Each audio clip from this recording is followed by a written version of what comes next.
Bonjour les gens, on se retrouve pour parler aujourd'hui de ce qui est sorti en 2020 dans la K-pop. Malgré une année qui est clairement pas la meilleure, on a quand même été gâtés en ce qui concerne la K-pop. Pour le mois de décembre, je fais pas de top du mois parce qu'il n'y a pas grand chose qui m'a transcendé. À part NCT 2020 avec Resonance qui pour le coup était vraiment spectaculaire. Unhypen avec Let Me In et peut-être d'autres, mais je les ai oubliés, j'avais pas trop matière à faire un top avec ce qui m'a plu. Mais il y a quand même un top, 2020 a été bien chargé et donc du coup j'ai quand même de quoi dire. Ça a même été très dur d'en sélectionner que 10. Enfin bref, on peut commencer. En numéro 10, j'ai placé Stay Tonight de Chungha.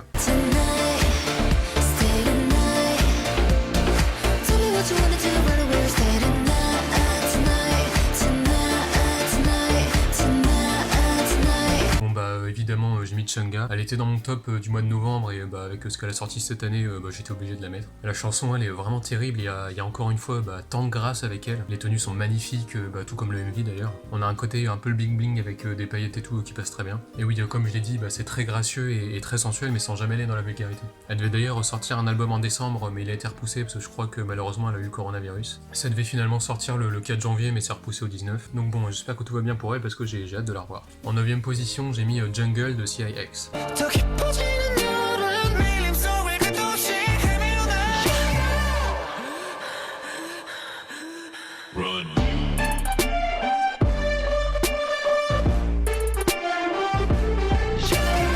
Ça aurait été un comeback qui se sera bien fait attendre. Il est sorti au mois d'octobre, mais il devait sortir 4-5 mois plus tôt parce qu'un des membres s'est blessé. Mais l'attente en valait la peine parce que c'est incroyable. Je suis pas forcément un grand fan de CIX, je regarde à chaque fois par curiosité, mais sans plus. J'aime bien quand même, mais là j'ai vraiment été scotché. Le MV, il est vraiment exceptionnel, il est à des années-lumière de ce qu'ils font d'habitude. Il est très chargé et lourd, mais dans le bon sens du terme. Il fourmille de détails, le doré qui domine à plein de moments, ça rend le tout vraiment poétique. C'est vraiment magnifique, les moyens ont vraiment été mis et même les effets numériques sont vraiment réussis. La musique elle est très mélodieuse, tout est vraiment majestueux. Donc ouais vraiment c'est un chef-d'œuvre. À la 8ème place je mets Candy de Baekhyun.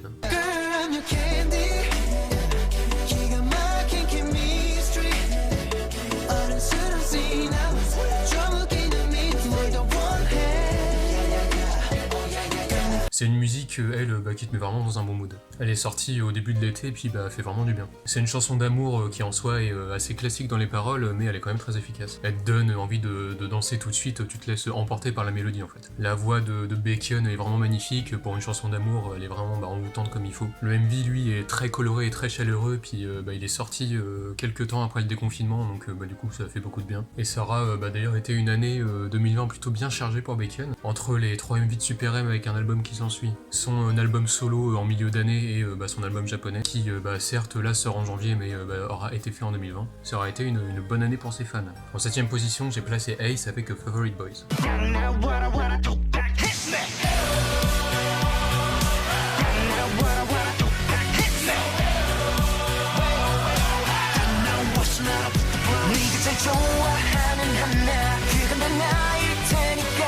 Ça faisait presque un an qu'ils avaient rien sorti, puis quel comeback. Ace, c'est clairement un groupe qui est hyper sous-coté, c'est vraiment dommage. Ils font vraiment des trucs de dingue à chaque fois. Les rappeurs et les vocalistes sont excellents, les danses elles sont spectaculaires, et ils font partie des groupes les plus synchro je trouve. Mais là, ils ont quand même clairement passé un cap. Le MV est incroyable, beaucoup plus détaillé, coloré, et même je trouve juste plus beau de manière générale que les précédents. Ils font partie d'une petite agence, et là on sent qu'il y a eu le budget. Esthétiquement, le côté asiatique est magnifique, et comme d'habitude, les chorégraphies pètent le feu. Comme presque toutes leurs chansons de titre, la musique envoie du pâté, c'était excellent.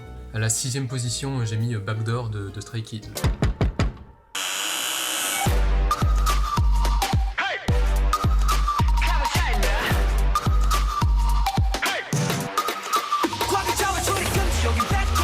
C'est une des chansons de la réédition de leur album et comme d'hab on n'est jamais déçu de Stray Kids. Cette chanson est sortie en septembre et je l'ai préférée à God's Menu qui est sorti en juin. Le son est totalement dans la lignée de ce qu'ils font d'habitude. Notamment dans le refrain on trouve des sonorités qui font genre plutôt techno, électro un peu. L'histoire de porte qu'évoque le titre on la retrouve partout dans la chorégraphie. On a sans cesse l'impression qu'il toque quelque chose donc on est bien dans le thème. Tout est très dynamique que ce soit dans la danse ou dans la façon de filmer. La caméra se balade beaucoup, tu t'ennuies pas une seconde dans le clip. Pour la petite anecdote on y voit d'ailleurs comme dans God's Menu les membres de Niziu, qui est un groupe féminin qui n'avait pas encore débuté à l'époque. Donc voilà, si vous voulez, vous pouvez retourner voir le MV et essayer de les trouver. Donc voilà, Backdoor de Stray Kids, c'est un oui. En numéro 5, j'ai placé Eren et Seulgi de Red Velvet avec Monster. I'm a little monster.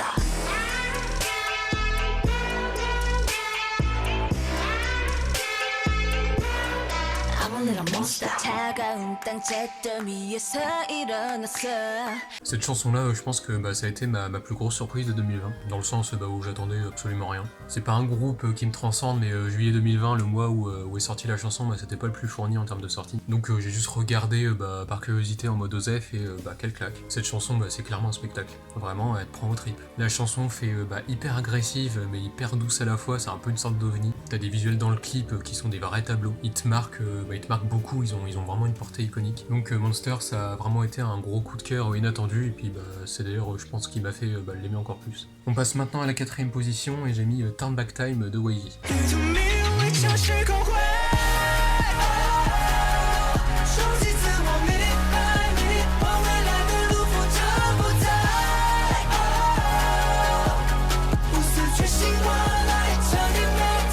Ce comeback, il est vraiment incroyable, je trouve que c'est le meilleur de Wavy. On a un côté science-fiction et futuriste dans le clip qui m'a beaucoup plu en plus d'être assez dark. La chorégraphie pendant le refrain avec le petit mouvement de nuque là, il est hyper efficace même s'il est très simple, genre il t'absorbe. On retrouve dans la musique une sorte de coupure à la guitare électrique qu'on retrouve dans toutes leurs chansons de titre depuis le début. Ça permet des bons petits moments de danse plutôt sympathiques.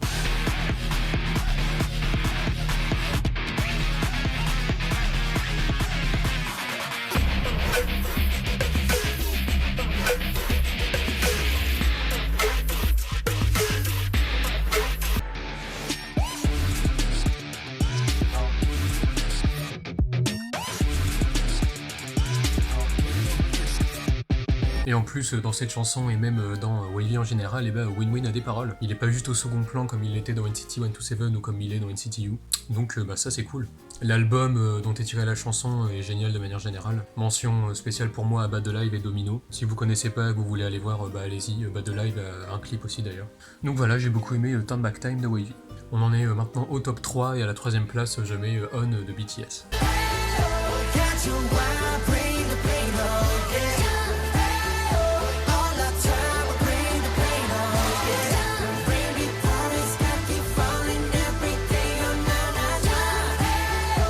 C'est la chanson de BTS que j'ai préférée en 2020, elle est vraiment incroyable. Il y a d'ailleurs 2 clips pour cette chanson. Le premier qui est sorti, c'est juste de la performance, mais il est hyper spectaculaire. Il y a un nombre incalculable de danseurs qui rend le truc encore plus impressionnant. Il y a un petit break, un moment pour laisser place juste à de la danse et ça envoie vraiment. Le deuxième clip, lui, il est beaucoup plus poétique comme peut souvent faire BTS. Il n'y a pas vraiment de danse dans celui-là, mais c'est pas plus mal, comme ça on a 2 versions bien différentes. Musicalement, j'ai adoré, c'est aussi grandiose que visuellement. Les parties de rap, les notes de Jungkook à la fin, il y a vraiment tout qui tue dans cette chanson. Et tout l'album qui en découle, je trouve que c'est un des meilleurs de BTS. Chaque membre a son solo et tout le reste est vraiment intéressant.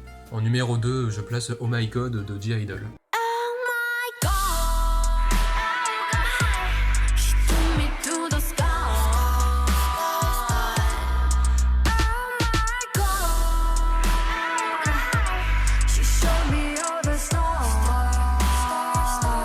C'est une chanson qui est vraiment hyper puissante. C'est elle qui m'a du coup vraiment fait m'intéresser à fond au groupe. Et c'est même la meilleure que j'ai pu écouter. Le refrain, il dégage vraiment quelque chose de très grand, surtout quand c'est Soyeon qui chante. Ses parties rap sont vraiment excellentes. C'est devenu mon idole féminine préférée de loin.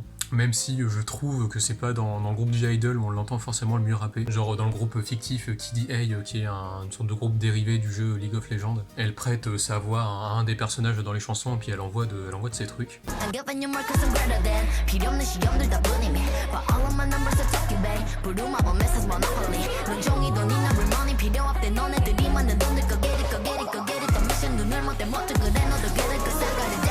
Ou même elle a fait une reprise de Hey Mama de David Guetta et Nicki Minaj où là on voit clairement ses talents autant en tant que rappeuse qu'en tant que chanteuse. Enfin bref, pour en revenir à la chanson, on a des visuels qui sont vraiment magnifiques. Chaque membre a un petit passage et un petit moment pour briller. C'est mon comeback féminin préféré de l'année, même devant Blackpink qui a quand même sorti pas mal de choses. Et pour finir, à la première place, j'ai mis Punch de NCT 127.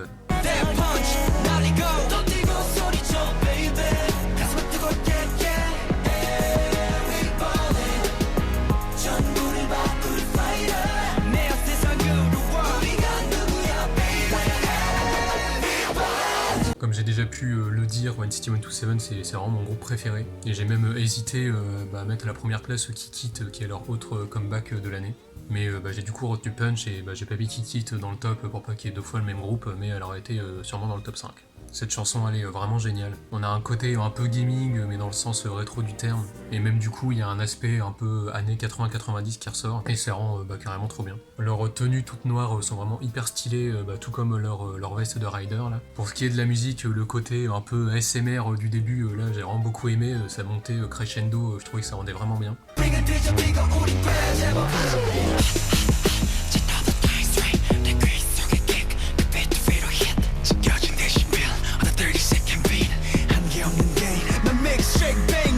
La coupure avec de la danse, j'ai vraiment beaucoup adoré aussi. Avec les cuivres dans l'instru et leur tenue un peu fanfare, ça donne un côté fanfare justement qui rend très bien, je trouve.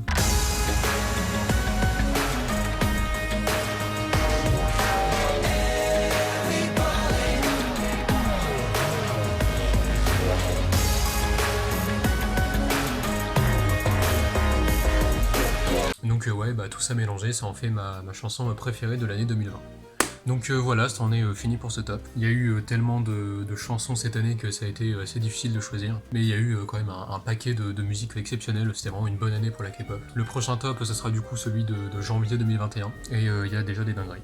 Abonnez-vous, aimez et partagez. On se laisse ici et je vous dis à la prochaine.